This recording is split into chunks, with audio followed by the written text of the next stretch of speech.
ያዕቆብ በእግዚአብሔር ላይ ያወራበት ጊዜ አለ። ሰው ተስፋ ሲቆርጥ የሚናገሩን አያውቅም። ያዕቆብም በእግዚአብሔር ላይ የተናገረበት ጊዜ አለ፣ ያወራበት ጊዜ አለ። ለምን ትናገራለህ? ለምን እንዲህ ታወራለህ? አላወቅምን? ሃሌሉያ! አልሰማህምን? እግዚአብሔር የዘላለም አምላክ ማለት ጊዜያዊ አምላክ አይደለም ማለት ነው። የሳምንት አምላክ አይደለም እግዚአብሔር። የሳምንት የወራት አምላክ አይደለም። የምንድነው እሱ? የዘላለም ነው። እግዚአብሔር ጌትነቱ አምላክነቱ የኮንትራት ጊዜ አይደለም፣ የሳምንት አይደለም፣ የዘላለም ነው። የምድርም ዳርቻ ምንድን ነው አለ? ፈጣሪ ነው። ያዕቆብ ያላየው አለ፣ ያላወቀው አለ፣ ያልተረዳው አለ። እግዚአብሔር የዘላለም ምን እንደሆነ አምላክ፣ የምድር ሁሉ ምን እንደሆነ ፈጣሪ እንደሆነ አይታክትም። እግዚአብሔር ደክሞት አያውቅም። አንተን ለመመገብ ደክሞት አያውቅም። እግዚአብሔር አንተን ለመምራት እግዚአብሔር ደክሞት አያውቅም። እግዚአብሔር አንተን ለመሸከም ደክሞት ታክቶት አያውቅም። አዎ ሰው ይደክማል፣ አዎ ሰው ይታክታል። እግዚአብሔር ግን አይደክመውም። ማስተዋሉም ምንም አለ አይመረመርም። የእግዚአብሔር ማስተዋል በማንም አይመረመርም። ማስተዋል ጥልቅ ነው። ማስተዋሉ ዲፕ ነው። ማስተዋል የበረታ ነው። ካማ ኃይል ይሰጣል። ለደከሙ እግዚአብሔር ኃይል አለው። ለደከሙ እግዚአብሔር ኃይል አለው። ለደከሙ እግዚአብሔር ኃይል አለው። ለወደቁ እግዚአብሔር ኃይል አለው። በቃኝ ላሉ እግዚአብሔር ኃይል አለው። ተስፋ ቆረጡ ላሉ እግዚአብሔር ኃይል አለው። አዲስ ኃይል አለው። ያልታወቀ ሌላ ኃይል እግዚአብሔር አለው። ጉልበት ለሌለውም ብርታት ይጨምራል። ዛሬ ለአንድ ሰው የሚጨመር ብርታት አለ፣ የሚጨመር ጸጋ አለ፣ የሚጨመር ኃይል አለ፣ የሚጨመር ብቃት አለ፣ የሚጨመር መንፈስ አለ፣ የሚጨመር ኃይል አለ፣ የሚጨመር ከፍታ አለ፣ የሚጨመር ሞገስ አለ፣ የሚጨመር ብርታት አለ። ብላቴኖች ይደክማሉ፣ ይታክቱማል፣ ጎበዛዝቱ ፈጽሞ ይወድቃሉ። ዘመናት መካከል ፈጽሞ የማይወድቅ እግዚአብሔር ብቻ ነው። ሰዎች ተነስተዋል፣ ወድቀዋል፣ ተነስተዋል፣ ወድቀዋል፣ ተነስተዋል፣ መቃብር ገብተዋል። እግዚአብሔር ግን ጸንቶ በሰማይ አለ፣ በዙፋኑ አለ። ኢየሱስ ጌታ ነው። ቁጥር 31 እንዲላል እግዚአብሔርን በመተማመን የሚጠባበቁ ግን ኃይላቸውን ያድሳሉ። ሰው ለምንድነው አቅም ያጣው? ሰው ለምንድነው ኃይል የሚያጣው? ሰው ለምን ይደክማል? ሰው ለምን ያቅተዋል? የምንቀጥልበት የምንጓዝበት የምንበረታበት ምንጭ ልንገራቸው። የኔና የናንተ ኃይል ያለው በእግዚአብሔር ላይ በመታመናችን ላይ ነው። ኃይል የሚበዛል እግዚአብሔርን ብቻ በታመንክ መጠን ነው። ሰው እምነት ሲያጣ፣ ሰው እምነት ሲያንሰው ተስፋ ይቆርጣል። ሰው ደግሞ ተስፋ ሲቆርጥ አቅም ያጣል፣ ኃይል ያጣል፣ በቃኝ ይላል። ልክ እንደ ነብዩ ኤልያስ ከአባቶች አልበልጥምና ምን በለኝ አለ። ትላንትና እኮ እሳት እኮ ዘንቧል። የሚገርም የሚያስፈራ ነብይ እኮ ነው። ነገስታትን እኮ ሼክ ያደረገ ነብይ እኮ ነው። ግን በቃኝ። ለምን? እምነቱ ወደቀ፣ እምነቱን ጣለ። ያን ጊዜ ተስፋ ቆረጠ፣ ኃይል አጣ። ስለዚህ ሁልጊዜ እየበረታ መሄድ ትፈልጋለህ? ሁልጊዜ በኃይል መራመድ መጓዝ ትፈልጋለህ? መንገዱ አንድና አንድ ሁልጊዜ እግዚአብሔርን መታመንና መተማመን ብቻ ነው። በእግዚአብሔር የሚታመኑ ሰዎች አይወድቁም። ለምን? እዚያ እምነት ውስጥ ሕይወት ስላለ፣ መንፈስ ስላለ የሚጋባብህ ኃይል አለ፣ የምትቀበለው ጸጋ አለ፣ የምትቀበለው መንፈስ አለ። እምነት ካለ ኃይል አለ። እምነት በሌለበት ኃይል የለም። ሁለቱ በጣም የተያያዙ ጉዳዮች ናቸው። ፌዝ ኤንድ ፓወር፣ እምነትና ምን? ኃይል። ክብር ለኢየሱስ ሲሆን እግዚአብሔርን በመተማመን የሚጠባበቁ፣ መጠበቅና መጠባበቅ በጣም ይለያያል። መጠባበቅ ፎከስ ትኩረት ነው። መጠባበቅ የሁል ጊዜ ነው። መጠበቅና መጠባበቅ በጣም ይለያያል። መጠበቅ እንደሚፈጸም አምጥቶ መቆየት ነው። መጠባበቅ ግን በቃ ትኩረት ነው። የሁል ጊዜ ነው። እስኪፈጸም እስኪሆን እስኪመጣ ጌታ ይባረክ። መጠባበቅ እስኪፈጸም ድረስ እስኪሆን ድረስ እግዚአብሔርን በመተማመን የሚጠባበቁ ግን ያለው ኃይላቸውን ያድሳሉ። ዛሬ አምናለሁ የአንድ ሰው ኃይል ይታደሳል። የአንድ ሰው ሕይወት ይታደሳል። አንድ አማኝ አንድ ክርስቲያን በእግዚአብሔር መታመን ሲያቆም ኃይል ያጣል።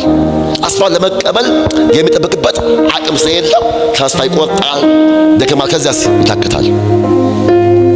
መታከት የሚመጣው በዚህ ኬስ ነው። ታከታችሁ የጎደለ ኃይል አለ ማለት ነው። እዛ ጋር ነው ፖይንት ያለው።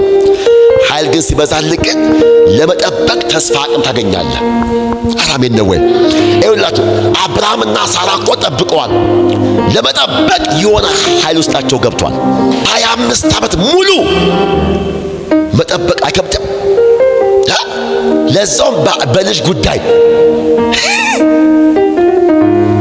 የሚገርማችሁ ግን ለመጸነስም ለመውለድም ለመጠበቅም አቅም ያገኙት በኃይል ነው፣ በእምነት ነው። እምነት ሰው መጣ ሄደ፣ ብቻን ሆንክ ሰው አጀበ፣ ገንዘብ መጣ አልመጣ፣ አካውንት ሞላ አልሞላ፣ እምነት ግን ካለ ማንም አያሸንፍህም፣ ማንም አይበግርህም። እረ ኢየሱስ ጌታ። ውስጤ ያለው ሰላም በምንም ሲበሉ አይደፈርስም።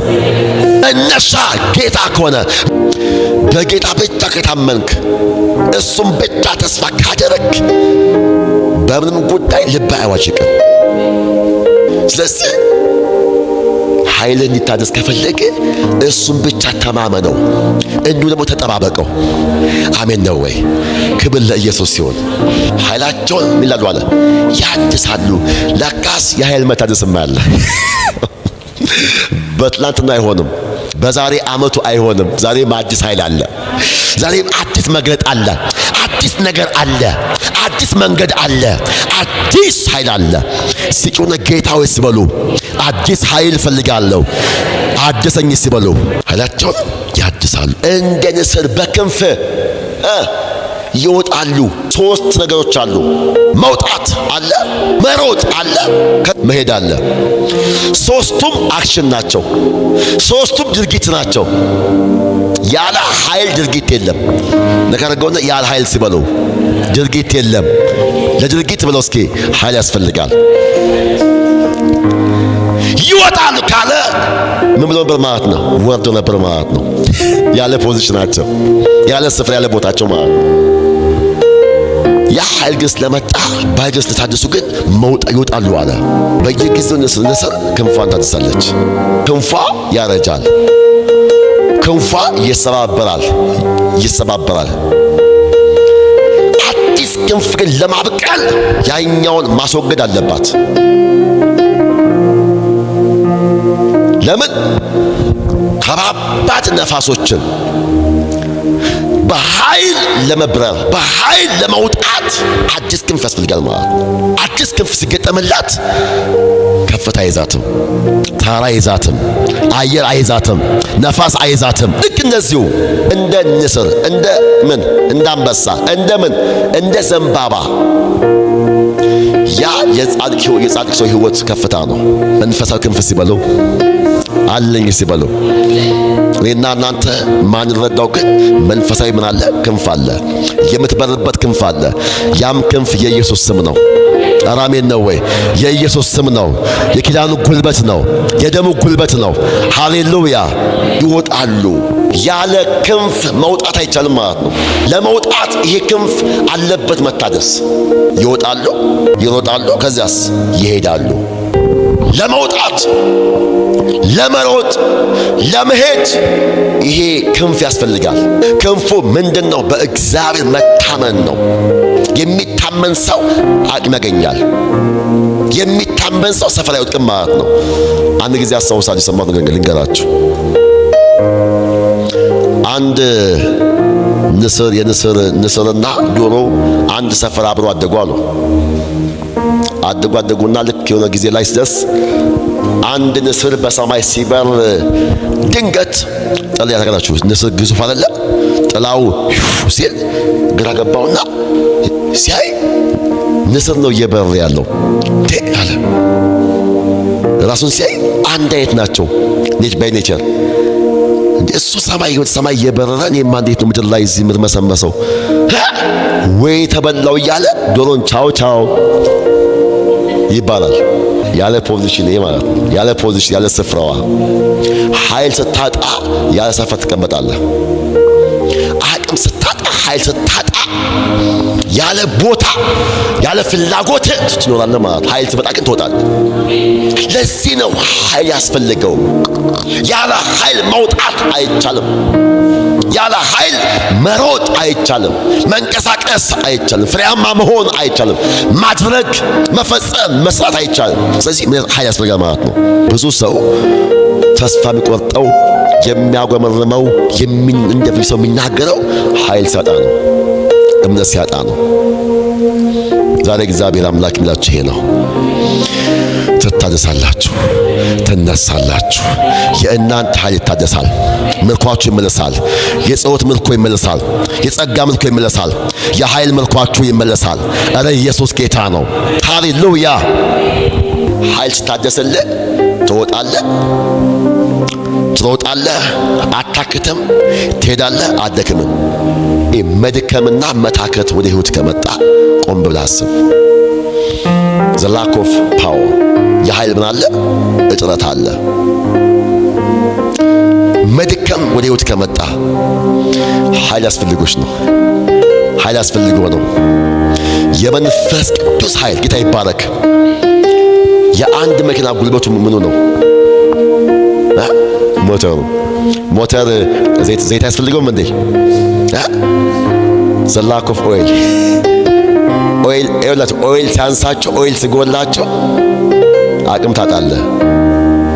ኦይል ያስፈልገናል። አሜን ነው ወይ? ጌታዎች ሲበሉ የመንፈስ ቅዱስ ኦይል ያስፈልገኛል ከመሆን ይሄ ኦይል ነው ረጅም ያስጉዘህ። ይሄ ኦይል ነው ረጅም የሚያስቀጥልህ። ይሄ ኦይል ነው ረጅም እንድታገለግል የሚያደርግህ። አይታችኋል ማቴዎስ ምዕራፍ 25 ላይ እነዛ አስርቱ አለ ቆንጆቹ አምስቱ ምን ይላል? ልባሞች። አምስቱስ ምኖች ይላል? ሰነፎች አይደለም እንዴ?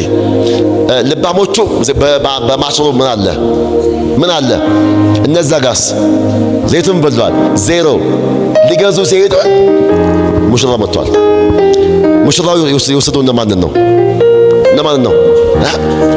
ዘይት ያላቸውን ነው። ኦይል ያላቸውን ነው። እነዛ አምስቱ ኦይላቸውን ጨፍጭፈዋል። ኦይላቸውን ገለዋል። ዜሮ ባዶ እምቢቲ። እጅ ነሳ። ጌታዊ ሲበሉ ዘይት እንዲያንሰኝ አልፈልግም። ረጅም መጓዝ እስከ መጨረሻው መጽናት፣ መቀጠል፣ ካንተ ጋራ በክብር መገናኘት እችል ዘንድ ይህን ኦይል፣ ይህን ዘይት፣ ይህን ቅባት ከመንፈስ ቅዱስ የሚገኘውን ዘይት ሁልጊዜ እንድትሞላብኝ እፈልጋለሁ።